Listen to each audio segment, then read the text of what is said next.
मैं सुधीर स्वागत करता हूं आप सभी का आपके अपने चैनल स्कोर मैक्स पर। और आज हम डिस्कस करने वाले हैं आपकी MCO 6 की यूनिट 15 मार्केटिंग लॉजिस्टिक्स के इंपॉर्टेंट क्वेश्चंस। तो सबसे पहला क्वेश्चन आता है आपका इस यूनिट से कि explain marketing logistics and its importance, कि मार्केटिंग लॉजिस्टिक्स क्या होती है और इसके इंपॉर्टेंस क्या है।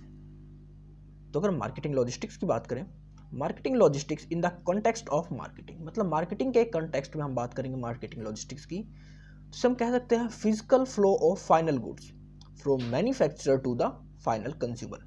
मतलब मैन्युफैक्चरर से कंज्यूमर तक गुड्स की डिलीवरी किस तरह करी जाती है, उसका जो फिजिकल फ्लो होता है किस तरह होता है हमारे कंज्यूमर तक, उसी को हम कहते हैं मार्केटिंग लॉजिस्टिक्स। इसके अंदर आपकी बहुत सारी एक्टिविटीज़ इन्वॉल्व होती हैं, जैसे कि आपकी हैंडलिंग हो सकती है, ट्रांसपोर्टेशन हो सकती है, या आपके मूवमेंट ऑफ गुड्स हो सकती है। अब अगर इसके सिग्निफिकेंस की, इसके इंपॉर्टेंस की बात करें, तो बहुत ज़्यादा इंपॉर्टेंट रोल प्ले करता है मार्केटिंग में आज के टाइम पे आपका मार्केटिंग लॉजिस्टिक्स। तो सबसे पहला इसका जो इंपॉर्टेंस है कि it helps to handle various important activities like transportation, inventory maintenance, and if this activities perform efficiently, channel member can earn healthy profit, raise market share and improve customer services. तो इसकी help से हम marketing logistics की help से अपनी बहुत सारी important activities हैं उनको करते हैं, जैसे कि आपकी ट्रांसपोर्टेशन है, इन्वेंट्री मेंटेनेंस है। और अगर कोई अपनी इन एक्टिविटीज़ को एफिशिएंटली परफॉर्म करता है, तो इनको एफिशिएंटली परफॉर्म कर कोई भी ऑर्गेनाइजेशन है, जो कोई भी फर्म है, वो एक हेल्थी प्रॉफिट अर्न कर सकती है, अपने मार्केट शेयर को बढ़ा सकती है और अपनी जो कस्टमर सर्विसेज होती है उनको भी इम्प्रूव कर सकती है। नेक्स्ट इंपॉर्टेंस इसका आपका efficient physical distribution systems enable the availability of product when and wherever required by the consumers। अगर हमारे पास एक efficient marketing logistics system है, तो कंज्यूमर्स गुड्स को जहां और जब चाहता है, जिस टाइम पर चाहता है, उस टाइम पर उस जगह पर हम उस प्रोडक्ट को पहुंचा सकते हैं। मतलब जो अवेलेबिलिटी होगी हमारे प्रोडक्ट की हर जगह होगी जहां की हमारा कंज्यूमर्स को चाहता है। तीसरा एग्जांपल है it creates time utility and place utility. Utilities की बात करेंगे कि अगर आपको आज भूख लगी है तभी आप खाना खा सकते हो, अगर आपको भूख नहीं लगी तो आपको कोई कितना भी अच्छा खाना सर्व कर दे आप खाना नहीं खाओगे। तो उसी तरह हमारे कंज्यूमर्स को देखा जाता है कि अगर उन्हें किसी टाइम पर किसी प्रोडक्ट की नीड है, किसी प्लेस पर प्रोडक्ट की नीड है, तो उस प्रोडक्ट को मैक्सिमम से मैक्सिमम परचेज करेंगे। लेकिन अगर एक बार उनकी नीड खत्म हो गई तो उस प्रोडक्ट को कभी भी परचेज नहीं करेंगे। तो मार्केटिंग लॉजिस्टिक्स की हेल्प से हम जिस टाइम पर कह सकते हैं, जिस प्लेस पर उन्हें यूटिलिटी होती है, नीड होती है सबसे ज़्यादा उस प्रोडक्ट की, उस जगह उस प्रोडक्ट को पहुंचा सकते हैं और जिसके थ्रू की हमारी जो सेल्स होती है वो मैक्सिमाइज हो सकती है। नेक्स्ट इंपॉर्टेंस है इसका, firms can offer better services and attract more customers. अगर हमारा जो भी ऑर्गेनाइजेशन है, जो भी फर्म है, अगर वो बेटर सर्विस देगी मार्केटिंग लॉजिस्टिक्स की हेल्प से, मतलब डिलीवरी जल्दी दे, अच्छी क्वालिटी के प्रोडक्ट्स दे, प्रोडक्ट डैमेज ना हो रास्ते में, तो उस कंडीशन में वो ज़्यादा से ज़्यादा कंज्यूमर्स को अपनी तरफ अट्रैक्ट करेगी। और जब कंज्यूमर्स अट्रैक्ट होंगे तो उस कंडीशन में कहीं ना कहीं जो उसकी सेल्स का वॉल्यूम है वो भी इंक्रीज हो जाएगा। नेक्स्ट आपका product are now available at the distant places from the area of production. Marketing logistics की हेल्प से हम प्रोडक्शन कहीं भी करें, लेकिन उसको इंडिया के या ओवरऑल हमारा जो भी जोग्राफिकल एरिया है हर जगह उसको अवेलेबल करवा सकते हैं। इसको आप इससे समझ सकते हैं, ये आपके पास कोई कंट्री है, यहाँ पर किसी चीज़ का प्रोडक्शन होता है, लेकिन मार्केटिंग लॉजिस्टिक्स की हेल्प से हम इंडिया के या हमारी जो भी कंट्री है उसके हर पार्ट में उस प्रोडक्ट को अवेलेबल करवा सकते हैं। तो ये कुछ इसके इंपॉर्टेंस है हमारे मार्केटिंग लॉजिस्टिक्स के। इसके साथ ही हमारा जो लास्ट इंपॉर्टेंस है, it enables smooth movement of goods, it provide competition strength. अगर हमारा मार्केटिंग लॉजिस्टिक्स कह सकते हैं एफिशिएंट है, तो ये हमारे गुड्स की जो मूवमेंट होती है उसको एकदम स्मूथ बनाता है। और जब अगर हमारे गुड्स की जो मूवमेंट है वो स्मूथ रहेगी, तो कहीं ना कहीं इसका हमें बेनिफिट मिलेगा कॉम्पिटिशन स्ट्रेंथ को गेन करने में। तो ये इंपॉर्टेंस थे आपके मार्केटिंग लॉजिस्टिक्स के। नेक्स्ट क्वेश्चन आता है आपके सामने, discuss the main objectives of the physical distribution. कि फिजिकल डिस्ट्रीब्यूशन के मेन ऑब्जेक्टिव क्या है, क्यों फिजिकल डिस्ट्रीब्यूशन किया जाता है। तो अगर फिजिकल डिस्ट्रीब्यूशन की बात करें तो इसके अंदर हम कह सकते हैं it system involves movement of final goods from the producer to consumer. इसके अंदर सिर्फ वही एक्टिविटीज़ होती हैं जिनके अंदर कि हम किसी गुड्स को प्रोड्यूसर से लेकर कंज्यूमर तक पहुंचाने की बात करते हैं। तो वही होता हमारा फिजिकल डिस्ट्रीब्यूशन, कि मतलब आप गुड्स को मैन्युफैक्चर तो कर लिया, लेकिन उसको किस तरह राइट टाइम राइट प्लेस पर कंज्यूमर्स को पहुंचाया जाए। तो इसके ऑब्जेक्टिव हैं, तो सबसे पहला ऑब्जेक्टिव है इसका कि improve customer services. An efficient physical distribution system will help to improve customer service by quick availability of product at the convenient locations for the consumers। और फिजिकल डिस्ट्रीब्यूशन का सबसे पहला हमारा जो ऑब्जेक्टिव होता है कि कंज्यूमर्स को उसकी कन्वीनियंट के हिसाब से उसकी कन्वीनियंट लोकेशन पर ही प्रोडक्ट को अवेलेबल करवाया जा सके। अगर उनकी कन्वीनियंट लोकेशन पर वो प्रोडक्ट अवेलेबल रहेगा तो कभी भी दूसरे प्रोडक्ट की तरफ वो स्विच नहीं करेंगे और कहीं ना कहीं वो आपके प्रोडक्ट के लिए लॉयल होंगे। तो इससे हमारी जो एक इमेज होती है, कस्टमर सर्विस होती है, वो भी इंप्रूव होगी। जब कस्टमर सर्विस इंप्रूव होगी तो हमारी सेल्स भी इंक्रीज हो जाती है। नेक्स्ट है create time and place utility. जैसा मैंने आपको अभी प्रीवियस स्लाइड्स में बताया था कि अगर आपको नीड के टाइम पर कोई प्रोडक्ट मिल रहा है तब तो उसकी वैल्यू है आपके लिए, आप उसको परचेज करोगे। लेकिन अगर टाइम के बाद आपको प्रोडक्ट मिलता है तो वो आपके लिए कह सकते हैं यूजलेस होता है, वर्थलेस होता है। तो उस चीज़ को भी कहीं ना कहीं, उस यूटिलिटी को भी क्रिएट करता है हमारा फिजिकल डिस्ट्रीब्यूशन सिस्टम। नेक्स्ट आपका रिडक्शन या रिड्यूस डिस्ट्रीब्यूशन कॉस्ट। जब बात करते हैं हम डिस्ट्रीब्यूशन कॉस्ट की, अगर डिस्ट्रीब्यूशन कॉस्ट के अंदर हम देखते हैं तो कह सकते हैं हमारी बहुत सारी कॉस्टिंग होती है। जैसे आपकी ट्रांसपोर्टेशन कॉस्ट है, इन्वेंट्री कॉस्ट है, वेयर हाउसिंग कॉस्ट है, पैकिंग कॉस्ट है, एक्सेट्रा। तो हमारा जो फिजिकल डिस्ट्रीब्यूशन होता है ये मैनेज करता है, इसका काम ये होता है कि हम किस तरह उन कॉस्ट को कम कर सकें।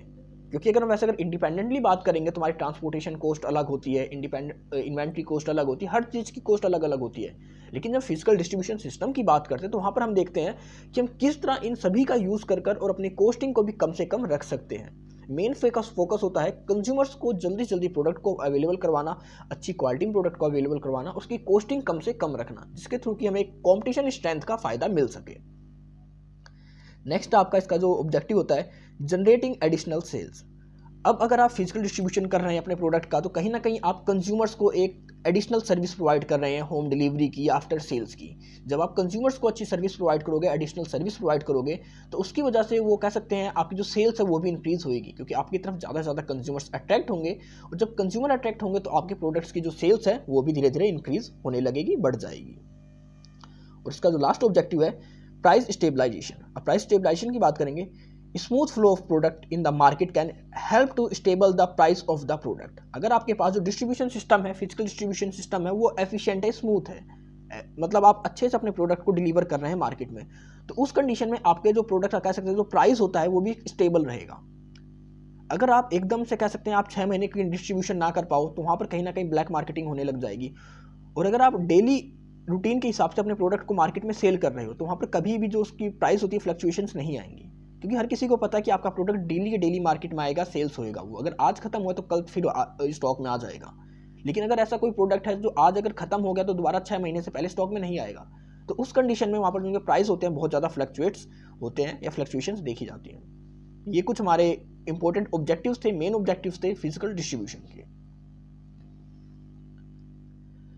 नेक्स्ट क्वेश्चन आता है आपका एक्सप्लेन मार्केटिंग लॉजिस्टिक्स टास्क, कि मार्केटिंग लॉजिस्टिक्स के अंदर कौन कौन सी टास्क को किया जाता है, कौन कौन सा वर्क किया जाता है मार्केटिंग लॉजिस्टिक्स के अंदर, या कह सकते हैं इसको हम फिजिकल डिस्ट्रीब्यूशन भी। तो सबसे पहला इसका जो टास्क होता है ऑर्डर प्रोसेसिंग। अब ऑर्डर प्रोसेसिंग क्या होता है? After receiving the order company start processing the order to meet it soon as possible. जब हम कंपनी कह सकते हैं कंपनी को कोई ऑर्डर मिलता है, फिर उसके बाद कंपनी स्टार्टिंग करती है उसकी प्रोसेसिंग की कि क्या हम इस ऑर्डर को कंप्लीट कर पाएंगे। फिर वो देखता है कि जैसे ऑर्डर रिसीव करा, फिर वो उसको रिकॉर्ड करेगा कि हमें कितना ऑर्डर आया है, फिर फाइलिंग करेगा, फिर अपने गुड्स को तैयार करेगा उस ऑर्डर के हिसाब से, जितने ऑर्डर में डिमांड करी गई है, जिस क्वालिटी में डिमांड करी गई है और जिस जगह पर डिमांड करी है, उसके लिए उन सभी चीज़ों की कह सकते हैं असेंबलिंग करते हैं, रिकॉर्डिंग करते हैं और उनकी तैयारी करते हैं कि किस तरह उस प्रोडक्ट को वहाँ पर भेजा जा सकेगा, या उनको फिर किस तरह हमारे कंज्यूमर्स को उसकी फाइनल एक तरह से कह सकते हैं कन्फर्मेशन भेज दी जाती है कि हाँ हमें आपका ऑर्डर मिल चुका है, अब हम इसकी प्रोसेसिंग कर रहे हैं। तो ये होता है पहला स्टेप आपका मार्केटिंग लॉजिस्टिक्स टास्क का। दूसरा पार्ट होता है इसके अंदर वेयर हाउसिंग। तो अगर वेयर हाउसिंग की बात करें, goods are store bulk in warehouse. तो आपके जो गुड्स होते हैं वो बल्क में स्टोर किए जाते हैं वेयर हाउस के अंदर। इसके थ्रू कहीं ना कहीं हमारा जो प्रोड्यूसर होता है, मैन्युफैक्चरर होता है, सेलर होता है, एश्योरिटी अपने आप की कर लेता है कि हाँ अगर फ्यूचर में उसे नीड हुई इन प्रोडक्ट्स की तो इस क्वांटिटी तक प्रोडक्ट को सेल कर सकता है। Large scale firms own their own warehouse where small firms depend on the public warehouse. अब आपकी जो बड़ी बड़ी फर्म्स हैं जैसे आपकी अमेजन है, तो इन सभी के खुद के अपने वेयर हाउस हैं, क्योंकि इनका जो एक डिलीवरी होती है या इनकी जो सर्विस प्रोवाइड करते हैं, सेल्स होती है, बहुत बड़ी मात्रा में होती है, तो ये खुद के वेयर हाउस को डेवलप कर लेते हैं। और आपके जो छोटे छोटे फर्म्स होते हैं वो कह सकते हैं एक तरह से पब्लिक वेयर हाउस पर डिपेंड रहती हैं अपने प्रोडक्ट को स्टोर करने के लिए। अब आपके जो कह सकते हैं वेयर हाउस होते हैं वो लोकेट होते हैं on the basis of product type, transportation cost, marketing proximity, rent, labour, competition etcetera. तो हमारे जो वेयर हाउस का सिलेक्शन होता है वो इन सभी चीज़ों के बेस पर किया जाता है कि हमारे प्रोडक्ट का टाइप क्या है, हमारी ट्रांसपोर्टेशन कॉस्ट क्या आएगी उस वेयर हाउस तक अपने प्रोडक्ट को पहुंचाने में, या उस वेयर हाउस से कंज्यूमर्स तक अपने प्रोडक्ट को पहुंचाने में उसकी वैसे मार्केटिंग प्रॉक्सिमिटी कॉस्ट क्या है, उसका रेंट क्या है, मतलब इन सभी चीज़ों को देख कर ही वेयर हाउस का सिलेक्शन किया जाता है। इसके अंदर नॉर्मली हम अपने गुड्स को बल्क में स्टोर करते हैं for the purpose of further sale के लिए या उसकी डिलीवरी के लिए। नेक्स्ट आपका इन्वेंट्री कंट्रोल। अब इन्वेंट्री कंट्रोल के अंदर बात करेंगे, management of stock by the company और होलसेलर और the retailer. It is the balance the consumers needs and costing of holding the stock. तो इसके अंदर हम देखते हैं कि हमारे पास कितना स्टॉक है और हमें कितना स्टॉक मिनिमम अपने पास रखना है, मतलब इन्वेंट्री कंट्रोल की बात करते हैं। इसको आप एग्जाम्पल समझ सकते हैं, ये कोई वेयर हाउस है हमारे पास और इसके अंदर हमने कह दिया कि मिनिमम आपको 100 यूनिट किसी प्रोडक्ट की रखनी है। जैसे ही हमारा जो कह सकते हैं अगर ये 99 यूनिट भी होगी तो हम यहाँ पर तुरंत एक यूनिट को ऐड कर इसे 100 बना देंगे। मतलब यहाँ पर हम इन्वेंट्री कंट्रोल की बात करते हैं कि हमें मिनिमम कितना प्रोडक्ट हरदम अपने पास स्टॉक में रखना है, क्योंकि हमें नहीं पता कि कंज्यूमर्स की कब नीड आ जाए, कब हमें वो ऑर्डर दे दें। तो उस कंडीशन में हमें एक मिनिमम लेवल होता है ऑर्डर्स का, उसको मेंटेन करके रखना होता है। इसके अंदर आपके कह सकते हैं बहुत सारे फैक्टर्स होते हैं जो कि इन्वेंट्री लेवल को इफेक्ट करते हैं कि हमारा कितना इन्वेंट्री लेवल रहेगा, हम कितनी स्टॉक्स को वहाँ पर रखेंगे। तो सबसे पहले इसमें देखते हैं हम कि कॉस्ट ऑफ हैंडलिंग स्टॉक, कि हम अगर 100 यूनिट उसके वेयर हाउस के अंदर रख रहे हैं तो उन 100 यूनिट्स को रखने की कॉस्टिंग क्या रही है। हम उतनी ही कॉस्टिंग उतने ही प्रोडक्ट को रखेंगे जहाँ पर हमें कि मैक्सिमम प्रॉफिट हो और हमारी कॉस्टिंग कम से कम आए। नेक्स्ट, लेवल ऑफ कंज्यूमर्स या customer service provide by the firms, कि हमारे पास किस लेवल के कस्टमर्स को सर्विस प्रोवाइड कर रहे हैं। Accuracy of sale forecast. अब एक्यूरेसी की बात करें, अगर हम एक्यूरेसी की बात करें तो हम देखते हैं कि हमें पता है अगर दिवाली आने वाली है तो मतलब हमारी जो सेल्स है वो इंक्रीज़ होने वाली है। तो उस कंडीशन में हम जो इन्वेंट्री कंट्रोल है, हमारे पास जो स्टॉक है वो ज़्यादा से ज़्यादा बढ़ाएंगे, क्योंकि हमें पता है जब कोई भी फेस्टिवल आता है, फेस्टिवल सीजन आता है, तो उस टाइम आपकी सेल्स कई गुना बढ़ जाती है। या फिर आप देखेंगे लास्ट वाला जो फैक्टर होता है कि efficiency of physical distribution system, इसमें हम देखते हैं कि हमारा जो फिजिकल डिस्ट्रीब्यूशन सिस्टम वो कितना एफिशिएंट है। अगर हमारा फिजिकल डिस्ट्रीब्यूशन बहुत ज़्यादा एफिशिएंट है तो उस कंडीशन में हम जो स्टॉक रखते हैं या इन्वेंट्री कंट्रोल है या इन्वेंट्री का हम स्टॉक रखते हैं अपने पास, होल्डिंग रखते हैं स्टॉक की, उसको कम से कम रखेंगे, क्योंकि हमें पता है हमारा फिजिकल डिस्ट्रीब्यूशन सिस्टम इतना एफिशिएंट है कि अगर हमें नीड पड़ी तो तुरंत हमारे पास गुड्स की डिलीवरी कर देगा या हमें हमारे गुड्स तक पहुँचा देगा। तो उस कंडीशन में तो हम करते हैं कम से कम। लेकिन अगर हमारे पास हमारा जो कह सकते हैं लॉजिस्टिक सिस्टम है वो इतना एफिशिएंट नहीं है कि वो हमें प्रोडक्ट को तुरंत डिलीवर कर सके, तो उस कंडीशन में हमें उन गुड्स की पहले से ही एडवांस होल्डिंग रखनी पड़ती है अपने पास। इसके बाद आता है आपका ट्रांसपोर्टेशन। अब ट्रांसपोर्टेशन के अंदर देखते हैं कि सबसे पहले हमने ऑर्डर प्रोसेसिंग करा कि किसका ऑर्डर आया, फिर हम उसकी कह सकते हैं रिकॉर्डिंग करते हैं, फिर उसको कन्फर्मेशन भेजते हैं। उसके बाद हम वेयर हाउसिंग देखते हैं कि वेयर हाउसिंग के अंदर होता है कि कितने गुड्स को अब हमें अपने पास स्टॉक रखना है, उसको कहाँ स्टॉक रखना है, वेयर हाउसिंग कितनी कॉस्ट आएगी, किस तरह का हमारा गुड्स है। फिर इसके बाद हम देखते हैं इन्वेंट्री मैनेजमेंट। इन्वेंट्री मैनेजमेंट के अंदर हम देखते हैं कि अब हमें एक मिनिमम कितना स्टॉक रखना है अपने पास। अब उसके लिए हमारे पास बहुत सारे फैक्टर्स होते हैं कि हमारे कह सकते हैं लॉजिस्टिक्स किस तरह के एफिशिएंट है, नहीं है, हमारा गुड्स किस तरह का है, हमारा जो फ्यूचर प्रिडिक्शंस हैं वो सही है, नहीं है, कितनी एक्यूरेट है, मतलब बहुत सारे फैक्टर्स थे। तो इसके बाद हम देखते हैं ट्रांसपोर्टेशन। अब ट्रांसपोर्टेशन में देखते हैं क्योंकि जब हम गुड्स को अपने डिलीवर करते हैं from one place to another place तो हमें नीड होती है ट्रांसपोर्टेशन की। अब ट्रांसपोर्टेशन के अंदर हमारे पास होते हैं कह सकते हैं रोडवेज, रेलवेज या एयरवेज, वाटरवेज या पाइपलाइंस। तो इन सभी का यूज़ करते हैं हम अलग अलग नीड के हिसाब से। तो अगर हम बात करें कि हम रोडवेज का यूज़ क्यों करते हैं, तो रोडवेज का यूज़ किया जाता है शॉर्ट डिस्टेंस प्लेसेस के लिए। जब हमारे पास कोई प्लेस छोटी दूरी तक हमें प्रोडक्ट को पहुंचाना हो, डोर टू डोर डिलीवरी करनी हो, तो वहाँ पर हम कोशिश करते हैं कि हम रोडवेज का या हमारे पास जो रोड लाइन्स हैं उनका यूज़ किया जा सके। इनके साथ ही साथ आपके कॉमन कैरियर्स, प्राइवेट कैरियर्स और पब्लिक कैरियर्स, इनके अंदर डिवाइड किया जाता है आपके रोडवेज को।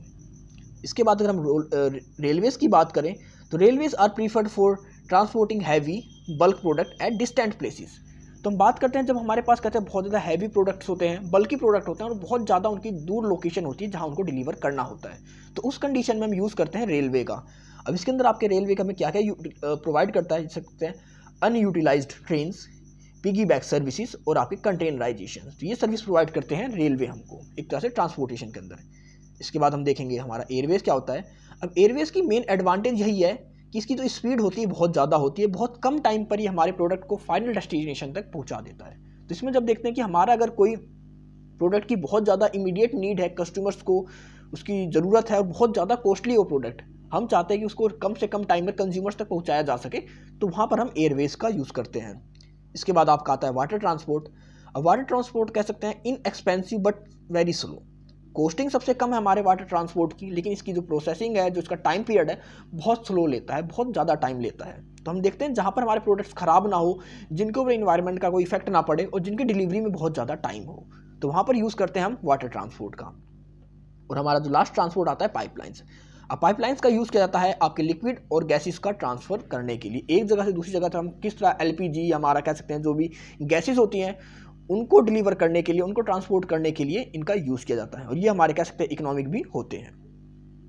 लास्ट आपका जो स्टेप आता है वो होता है इंफॉर्मेशन मॉनिटरिंग। अब इंफॉर्मेशन मॉनिटरिंग के अंदर हम देखेंगे कि हम किस तरह अपनी ओवरऑल प्रोसेस को मॉनिटर कर रहे हैं, अपनी ऑर्डर प्रोसेसिंग को, इन्वेंटरी स्टॉक को, ट्रांसपोर्टेशन कॉस्ट को, या ट्रांसपोर्टेशन कौन सा सिलेक्शन किया है हमने, या फिर हमारा पास कह सकते हैं कौन सा वेयर हाउस है, वेयर हाउस में कितना स्टॉक है। मतलब इन सारी चीज़ों को मैनेज करने के लिए हमारे पास एक सिस्टम होता है जिसको हम कह सकते हैं इंफॉर्मेशन मॉनिटरिंग। तो मतलब हम ऑनलाइन ही उन सभी चीज़ों को लाइफ टाइम बैठ कर ही उन सभी चीज़ों को मॉनिटर करते हैं। इसके अंदर आपकी वेयर हाउसिंग फैसिलिटीज़ होती हैं, टाइप ऑफ ट्रांसपोर्टेशन हो गया, इन्वेंट्री मैनेजमेंट हो गया, या फर्दर कोई और रिक्वायरमेंट अगर हमें आती है तो। नेक्स्ट क्वेश्चन आता है आपके सामने, differentiate between total system approach and total cost approach of marketing logistics. Marketing logistics की टोटल सिस्टम अप्रोच और आपकी टोटल कॉस्ट अप्रोच क्या होती है, तो इनके बारे में हमें डिस्कस करना है। तो अगर हम बात करते हैं हमारे पास जो है टोटल सिस्टम अप्रोच, तो टोटल सिस्टम अप्रोच के अंदर हम बात करते हैं, हमारा मानना होता है कि इसके अंदर जितनी भी एक्टिविटीज़ होती हैं वो सारी एक दूसरे से इंटर रिलेटेड होती हैं। चाहे आपका कह सकते हैं वेयर हाउस हो, आपका ट्रांसपोर्टेशन हो, आपका ऑर्डर प्रोसेसिंग हो, आपका इन्वेंटरी स्टॉक हो, मतलब आपकी जितनी भी एक्टिविटीज़ हैं सारी एक्टिविटीज़ एक दूसरे के साथ इंटरलिंक होती हैं। अगर आप किसी भी एक्टिविटी का डिसीजन दूसरी एक्टिविटी को ध्यान में ना रख कर लोगे तो उसका इफेक्ट कहीं ना कहीं उसकी दूसरी एक्टिविटी पर देखने को मिलेगा। तो ये बात करते हैं कि हमें कोई भी डिसीजन लेने से पहले दूसरी एक्टिविटीज़ के बारे में, हमारी जो भी दूसरे फंक्शंस हैं उनके बारे में भी सोचना चाहिए, उनको कंसीडर करना चाहिए, और सभी फंक्शंस को कंसीडर कर कर ही कोई डिसीजन लेना चाहिए उसकी डिलीवरी का। इसमें आप एग्जांपल ले सकते हैं कि goods were transported through rail transport but to reach early and reduce time company shifted to air transport. अब अगर कंपनी चाहती है कि ज़्यादा से ज़्यादा अपने प्रोडक्ट को डिलीवर कर सके कम से कम कोस्टिंग टाइम के अंदर, फिर तो वो कोस्टिंग किसका यूज़ करेगी, एयर ट्रांसपोर्ट का। मतलब एयर ट्रांसपोर्ट का यूज़ करेगी, मतलब जल्दी से जल्दी अपने प्रोडक्ट को फाइनल डेस्टिनेशन तक पहुंचाएगी। लेकिन यहाँ पर क्या होगा, हमारी जो ट्रांसपोर्टेशन कॉस्ट होगी वो इंक्रीज़ हो जाएगी। अगर हम ये सोचें कि हमारी ट्रांसपोर्टेशन कॉस्ट कम हो तो वहाँ पर हम यूज़ करेंगे रेलवे का, लेकिन जब हम रेलवे का यूज़ करेंगे, ट्रांसपोर्टेशन कॉस्ट को कम करेंगे, तो हमारा जो टाइम पीरियड होगा बीच का, वो टाइम पीरियड बढ़ जाएगा। तो देखा किस तरह कि हमारा एक डिसीजन दूसरे डिसीजन को इफेक्ट करता है। अगर हम कह सकते हैं जल्दी प्रोडक्ट पहुंचाना चाहेंगे तो उसकी कॉस्टिंग बढ़ जाएगी ट्रांसपोर्टेशन की, और अगर हम ट्रांसपोर्टेशन की कॉस्ट कम करना चाहेंगे तो हमारा जो टाइम पीरियड है वो बढ़ जाएगा। तो हमारे जितने भी फंक्शंस होते हैं ये सारे के सारे एलिमेंट्स एक दूसरे से इंटरग्रेट होते हैं, मतलब एक दूसरे का इफेक्ट दूसरे के ऊपर देखा जाता है। अब फिजिकल डिस्ट्रीब्यूशन के अंदर आपकी कौन कौन सी एक्टिविटीज़ होती हैं, जैसे आपकी वेयर हाउसिंग है, इन्वेंट्री मैनेजमेंट है, एक्विजिशन है, ट्रांसपोर्टिंग है, पैकिंग मटेरियल है एंड कंज्यूमर सर्विसेज। तो इन सभी का डिसीजन हमें ये नहीं किसी को भी हम कह सकते हैं अकेले आइसोलेशन में उनका डिसीजन लेते हैं। इन सभी का डिसीजन लेने से पहले हमें इन सभी के बीच में कोऑर्डिनेशन इस्टेब्लिश करना होता है, जिसके थ्रू कि हम इन सभी का प्रॉपर यूज़ कर कर अपनी कॉस्ट को कम कर सकें। क्योंकि अगर हम किसी एक को सोच कर कोई डिसीजन लेंगे तो उसका नेगेटिव इफेक्ट हमारे दूसरे पार्ट पर, दूसरी एक्टिविटीज़ पर देखने को पड़ेगा। तो टोटल सिस्टम अप्रोच के अंदर हम मेन फोकस करते हैं कि हमारी जितनी भी एक्टिविटीज़ होती हैं, जितने भी डिसीजंस होते हैं, उन सभी के बीच में कोऑर्डिनेशन इस्टेब्लिश किया जा सके, जिसके थ्रू की अपनी हम बेटर से बेटर सर्विस और कॉस्टिंग को प्रोवाइड कर सकें। अब दूसरा इसका जो आपका अप्रोच थी वो थी टोटल कॉस्ट अप्रोच। अब टोटल कॉस्ट अप्रोच का जो मेन एम होता है कि reduce the total cost involve in physical distribution, कि किस तरह हम फिजिकल डिस्ट्रीब्यूशन के अंदर अपनी जो कॉस्टिंग होती है टोटल उसको घटा सकें। अब टोटल आपका जो फिजिकल डिस्ट्रीब्यूशन होता है इसके अंदर होता क्या क्या है, इन्वेंट्री कॉस्टिंग होती है, वेयर हाउस कॉस्ट होती है, पैकेजिंग कॉस्ट होती है, या फिर आप कह सकते हैं आपकी कस्टमर सर्विसेज होती हैं, पैकिंग मटेरियल्स होते हैं। मतलब ये बहुत सारे काम आपकी एक्टिविटीज़ होती हैं जो कि आपके फिजिकल डिस्ट्रीब्यूशन के अंदर करिए जाते हैं। तो इनका मेन फोकस क्या होता है कि किस तरह अपने प्रोडक्ट की कॉस्टिंग को, डिस्ट्रीब्यूशन कॉस्ट को कम से कम किया जा सके। उसके लिए हम जो भी एफर्ट लगाते हैं, चाहे हम किस तरह का, फिर अगर इनके पास आएगी कि हम वेयर हाउस को सिलेक्शन करना है तो वेयर हाउस का इस तरह सिलेक्शन करेंगे जहाँ पर इनकी कॉस्ट कम से कम आए। अगर इन्हें कह सकते हैं ट्रांसपोर्ट का यूज़ करना है तो ट्रांसपोर्ट को भी इस तरह यूज़ करेंगे जहाँ पर इनकी कॉस्टिंग कम से कम आए। तो ये दो मेथड होते हैं हमारे पास मार्केटिंग लॉजिस्टिक्स के। तो टोटल कॉस्ट अप्रोच सिर्फ मेन फोकस करता है कि हम किस तरह कॉस्ट को कम कर सकते हैं किसी भी तरह अपनी फिजिकल डिस्ट्रीब्यूशन को, मतलब इनका मेन काम यही है कि अपनी कॉस्टिंग को कम करना डिस्ट्रीब्यूशन की। लेकिन टोटल सिस्टम अप्रोच की बात करते हैं कि वो कहते हैं हमारी जितनी भी एक्टिविटीज़ हैं वो एक दूसरे से इंटरलिंक है, और इन कोई भी डिसीजन लेने से रिलेटेड कि हम किस तरह उसका डिस्ट्रीब्यूशन कर रहे हैं फिजिकली, कोई भी डिसीजन हो, चाहे वेयर हाउसिंग का हो, इन्वेंट्री का हो, ट्रांसपोर्टेशन का, मतलब कोई भी डिसीजन हो, उसको लेने से पहले आपको उसकी सारी एक्टिविटीज़ के अंदर एक कोऑर्डिनेशन इस्टेब्लिश करना चाहिए।